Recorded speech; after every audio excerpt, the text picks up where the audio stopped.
구독자가 올라야 돼. 구독자. 집사놈들 어디가 있나 막 이러면서. 안녕하세요. 양신TV 양신 낭식 수의사입니다.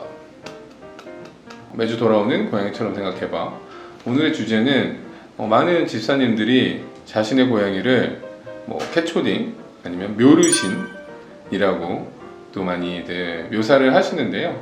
그래서 오늘 고양이처럼 생각해봐 에서 준비한 컨텐츠는 바로 고양이의 나이는 과연 도대체 어떻게 계산을 하고 어떻게 판단을 할 수 있는 것인가를 준비하였습니다.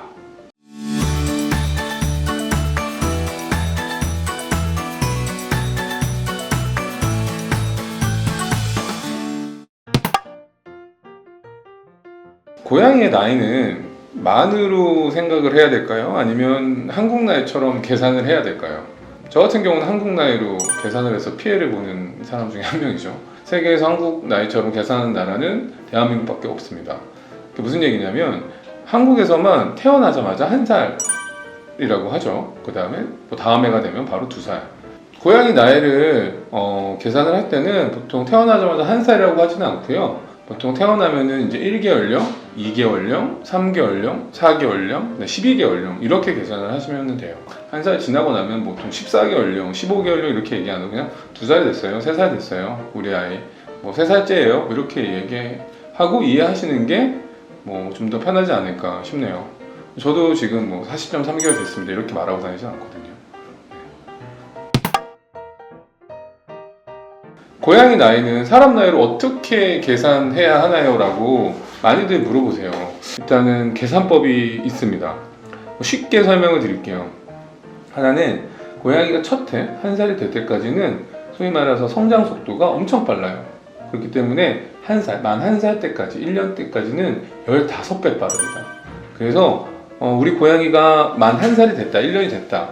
그러면 되면은 15살이라고 생각하시면 돼요. 그래서 중2병이 되는 거죠.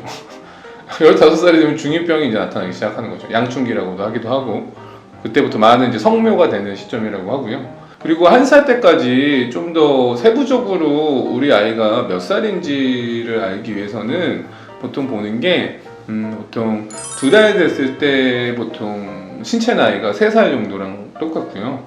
4개월이 됐을 때 6살, 6개월이 됐을 때 9살, 8개월령이 됐을 때 11살의 신체 나이를 가지고 있고요. 그 다음에 10개월이 됐을 때 13살 정도로 성장했다고 생각하시면 됩니다. 그 다음에 이제 만 2살 때까지는 15배에서 좀 떨어져요. 성장 속도가. 신체 성장 속도를 말씀을 드리는 거예요. 신체 성장 속도는 9배 떨어집니다. 그래서 2살이 되면 9살을 더하면 돼요. 만 2살이 됐다. 그러면은 우리 고양이는 24살이다. 그래서 20대 초중반이 되는 거죠. 그러니까 20대 때이기 때문에. 그래서 2살이 되면서 상당히 양춘기라든가 아니면은 되게 사회적인 성숙기를 더 확실하게 갖는 경우가 많기 때문에 그런 것들을 생각해 보실 필요가 있어요. 그러면 이 다음부터는 쉬워요. 2살이 지났다. 만 2살이 지나면 그 다음부터는 매년 1년마다 4살씩 더해주시면 됩니다. 간단히 계산을 해봤을 때 만약에 우리 고양이가 5살이다. 그러면 2살 때까지 24살이 됐기 때문에 5살이면은 곱하기 3 곱하기 4에서 12살을 더해주시면 됩니다.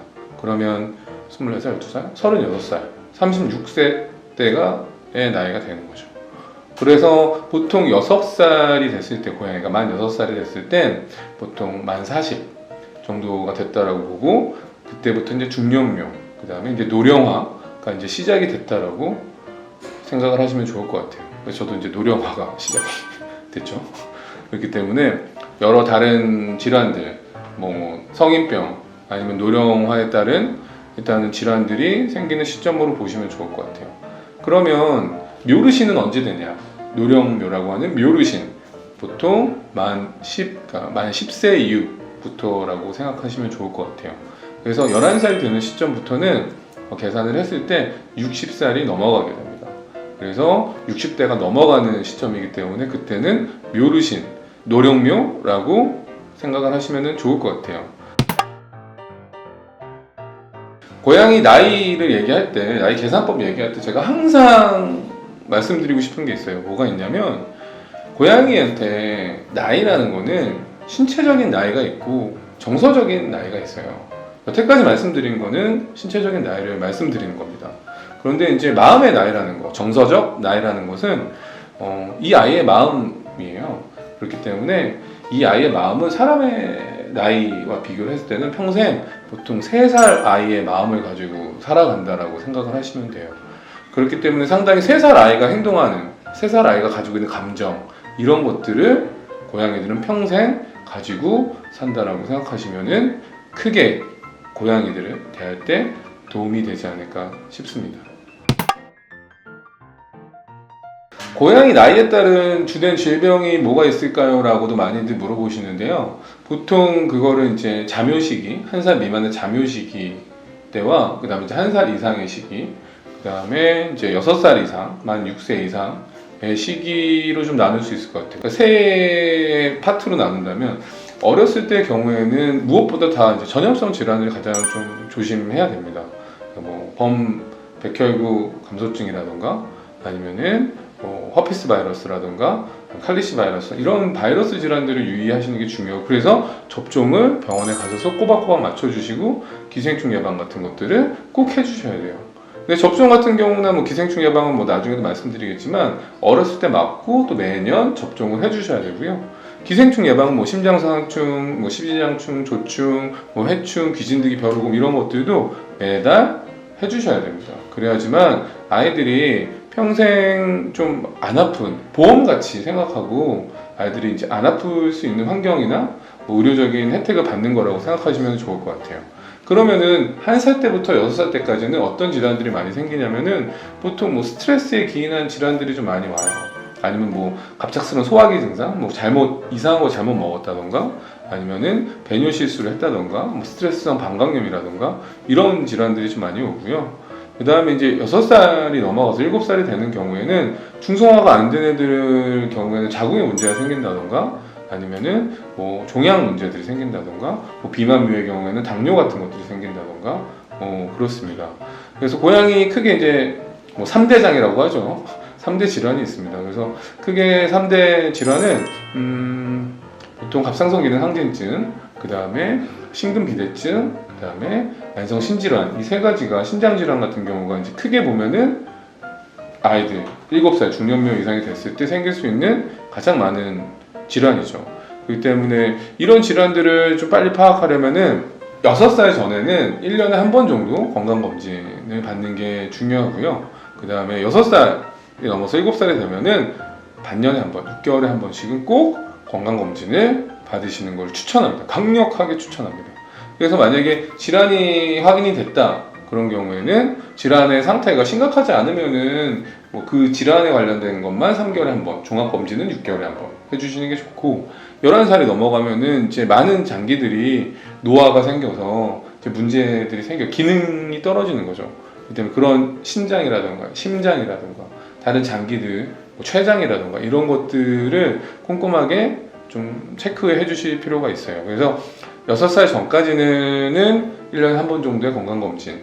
근데 건강검진도 뭐 약간 좀 다르게 하시는 게 좋고요. 그 다음에 뭐 6살 이후에는 7살부터는 반년에 한 번, 6개월에 한 번씩 건강검진. 그 다음에 11살이 되면 문제 있는 것들은 좀 3개월에 한 번씩 꼼꼼하게 더 보고요. 체크를 하시는 게 좋습니다.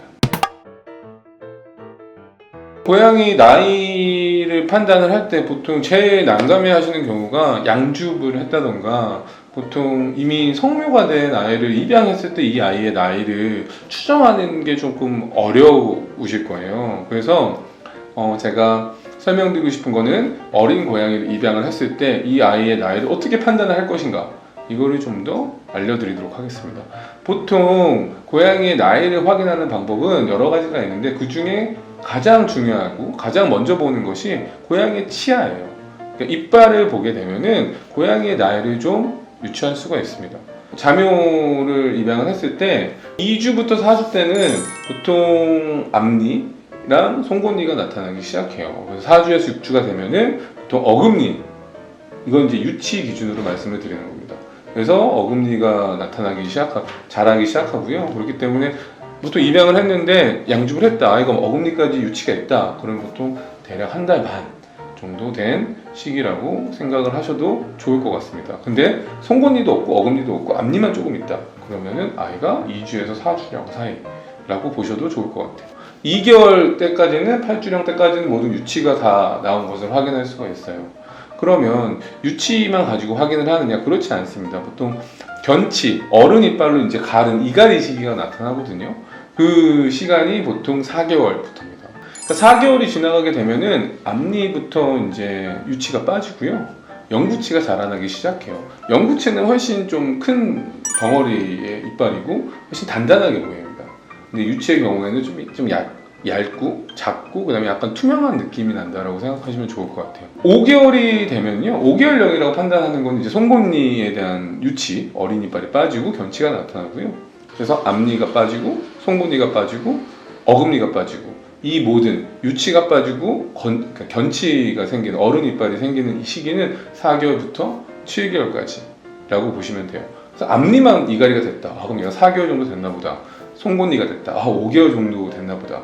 어금니까지 다 됐다. 그러면 얘가 7개월까지 다 자란 고양이인가 보다 라고 생각하시면은 어린 고양이를 데려왔을 때 이 치아를 보고 고양이 나이를 알아가는 데 도움이 될 거라고 생각합니다. 이제 뭐 7개월 때까지 보통 다 이갈이를 하는 경우도 있지만 좀 천천히 되는 경우도 있기 때문에 보통 1살 때까지도 이갈이를 다 하는 경우도 있어요. 근데 그때까지 만약에 유치가 남아있다 그러면 이 유치는 빼줘야죠. 그래서 잔존 유치라고 해서 그거는 따로 치아를 발치해 주시는 게 도움이 될 거예요.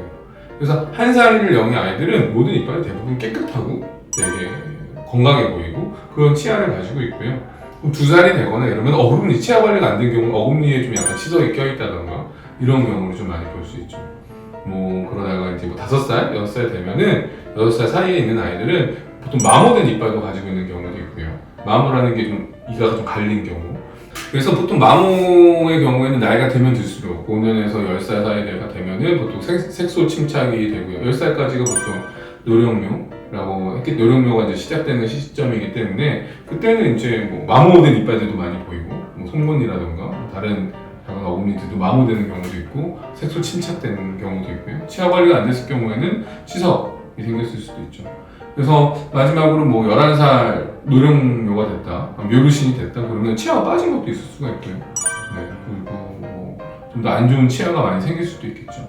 그래서 중요한 것은 고양이를 처음에 입양을 했을 때 나이를 모르겠다라고 한다면은 보통 치아부터 먼저 보는 거를 추천해 드리고요. 특히 1살 미만의 자묘의 경우 양육을 했을 경우에는 보통 치아가 얼마만큼 유치에서 견치로 바뀌어져 있는지 어떤지를 보시면은 나이를 추정하는데 도움이 분명히 되실 거예요.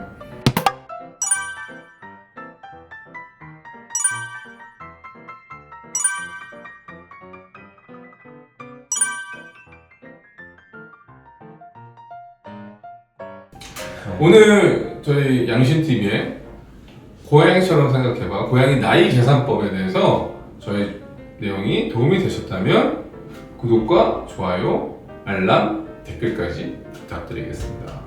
다음에 또 만나요. 안녕.